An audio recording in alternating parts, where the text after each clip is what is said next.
The House took a step this week to potentially renew some tribal compacts on tobacco, motor fuels, and vehicle registrations. They wanted to renew them as is for 5 years. Senate Pro Tem Greg Treat said yesterday he might be open to renewing them as is for 1 year. Seems like they're trying to peg you out there. What do you think?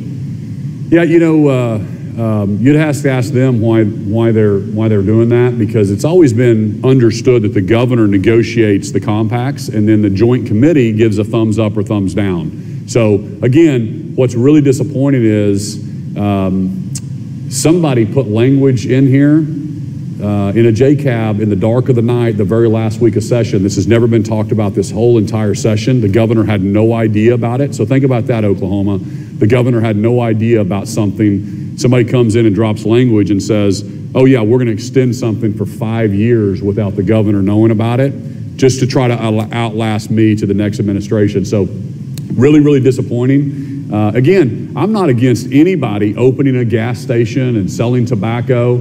We just want it to be fair. And when we're wiring, two of the tribes, the Chickasaws and the Choctaws, get $17 million annually wired to them from the state. So they operate some of the largest casinos in the country, billions of dollars in income and revenue, and flying around in private jets. And I take it very seriously when we're wiring money to an entity like that. That's taxpayer dollars that we want to make sure that we're very prudent with.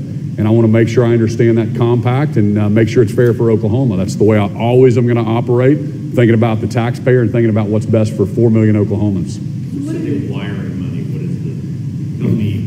Help familiarize me with the mechanism. Well, on tobacco compacts, for example, we collect tax at the wholesale level. So when you deliver a carton of cigarettes to Quick Trip or On Q or Love's or to a tribal gas station, the tax is already collected. And so the compact, then we wire 50% of that tax back to the tribe. And so the two that I just talked about that are trying to get a 5-year extension, I know they got 17 million wired to them last year in that reimbursement of taxes. And again, you really don't even need a compact. The federal law says that an Indian can buy tobacco from their tribe on their tribal land tax-free. So they can already do that. That's fine. No problem. We have no argument with that.